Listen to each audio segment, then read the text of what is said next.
Hello, IGN. This is Jose Otero, and I'm here with Per Schneider. Good day. Per, can you believe Super Smash Bros. For Nintendo 64 is now 15 years old? Wow. It's been a while. It has been a while. So initially, this game came out on January 21st, 1999 in Japan, not in the States. States wouldn't see it until April 26th of that year. And we thought we should do a quick commentary and talk about it. Talk about what made it special, what was significant, etc. That's right. You know what?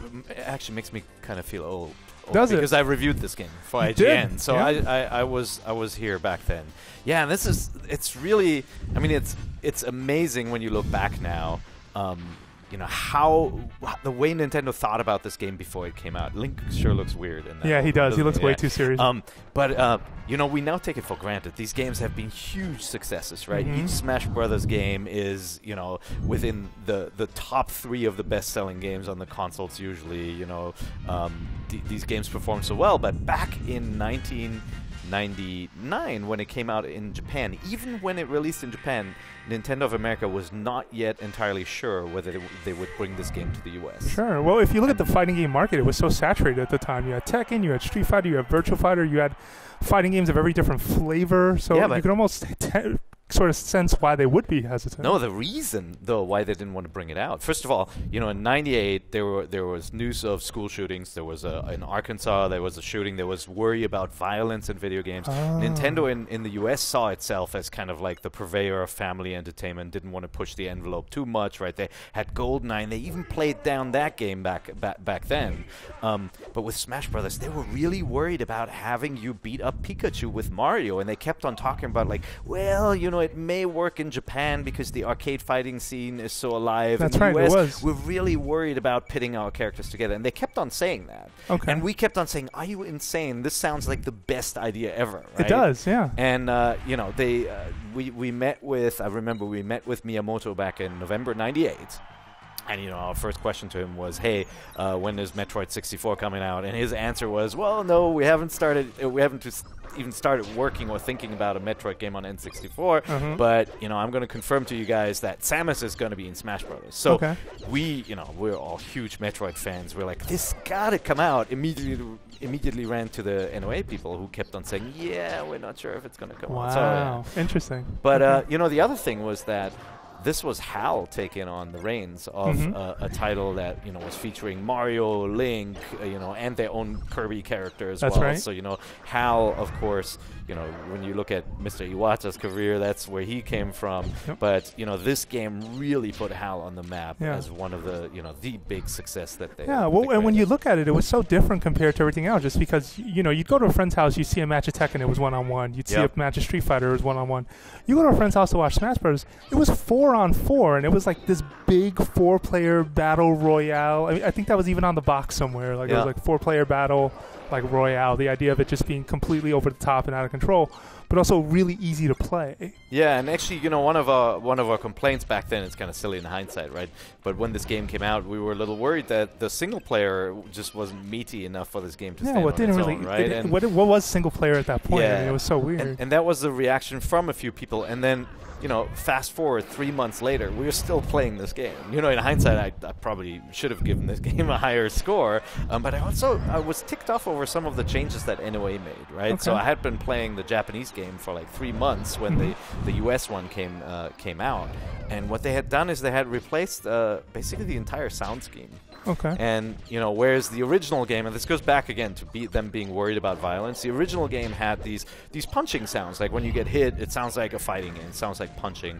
And they had replaced all those with bowling noises. So when you're knocking somebody out, it sounds like bowling pins falling. And they've kind of dialed that back over the years with the later Smash Brothers games. But when you replay this one, you'll instantly notice it. And that's not what we played. And once you get used to kind of like the sound of and feel of a game, and then somebody changes it all, you're instantly a little disappointed. Sure, the other thing was that I think Nintendo got really worried about the lightsaber sound. It sounded just like a lightsaber in Star Wars, you know. So for when you picked up the laser sword, for their laser sword, exactly, they actually changed it for the US version as well. So, you know, we were a little miffed by some of the changes.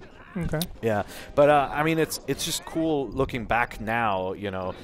more than a decade later at kind of like where it started all, and I'm just remembering all these, all the news when it was trickling out, and back then, the internet was not what it's today, right? Like you'd hear, we'd pick up an issue of Famitsu magazine, and there'd be an interview with Miyamoto in which he says, oh yeah, one of the characters coming to Smash Brothers is Wario, for example. Never made it in. You don't see Wario in the final version, but there were plans to have him in, and you never found out why he didn't make the cut. The final version just gets the alternate costume for Mario, with the Wario colors. But I thought it was really, really interesting. And then, everybody was really worried about whether this game would even perform well in Japan, and guess what happened?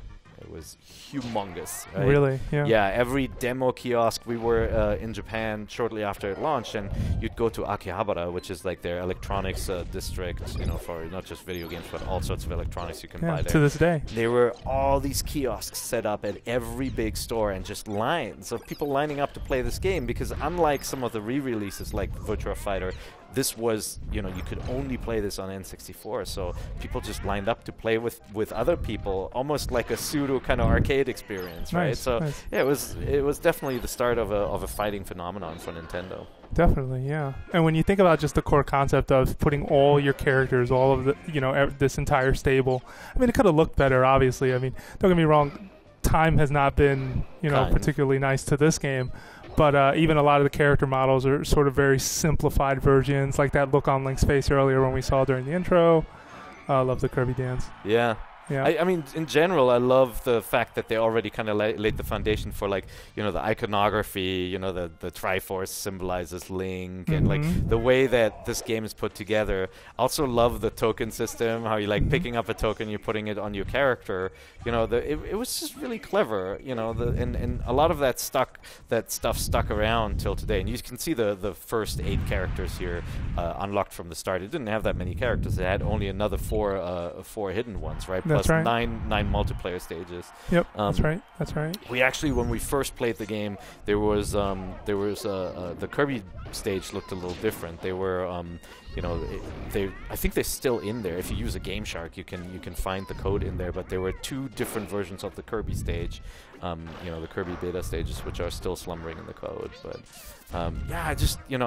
this felt different. I mean, like, the graphics, even for at the time, were not special, right? Like, Link's castle here Hyrule Castle does not look that awesome. Like, very simple.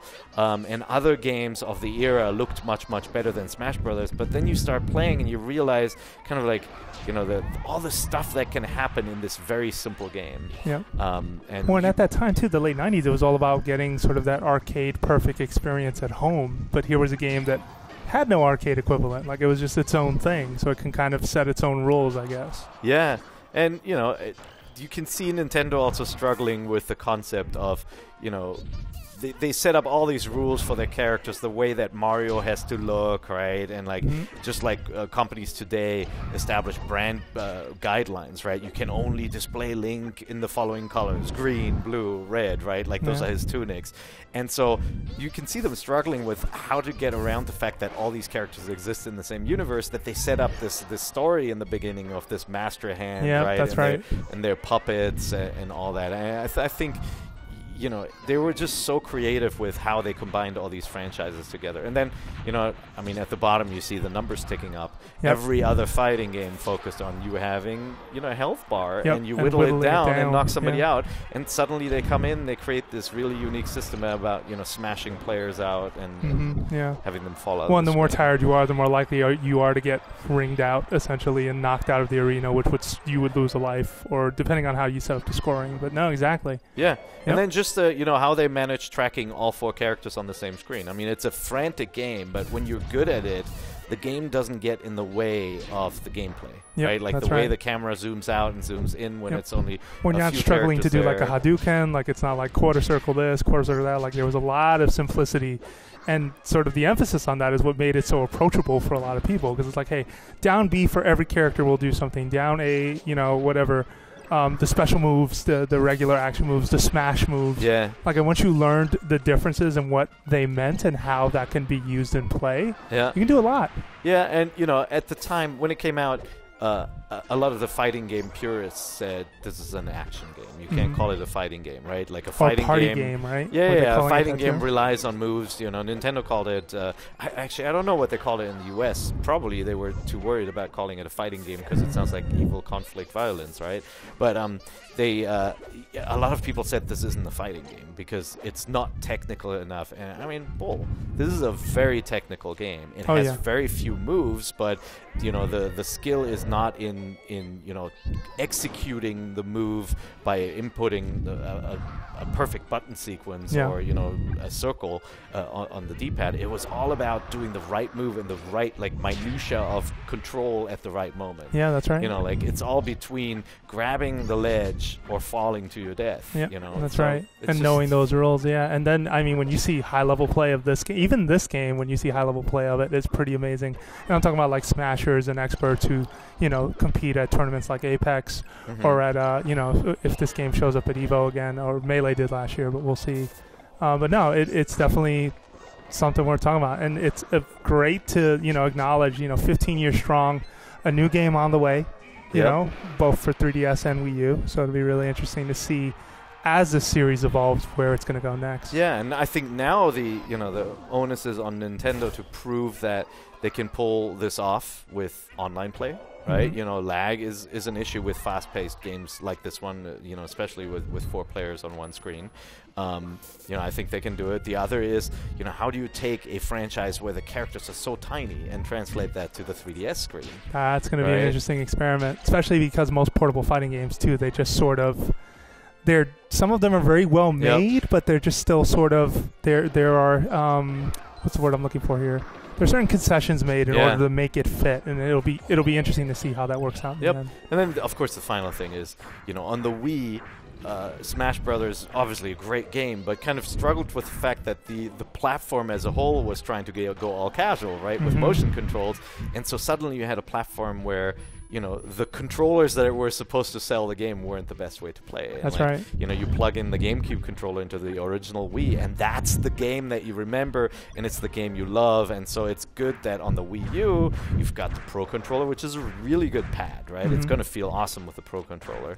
And then you've got just a regular gamepad, which has all the buttons necessary to play this game and do it justice. So it's kind of cool that, you know, they have to figure out how to make it work on the 3DS, a very different platform, but at the same time, it's kind of like a return for form on the Wii U, which I feel like is brilliant for this kind of game.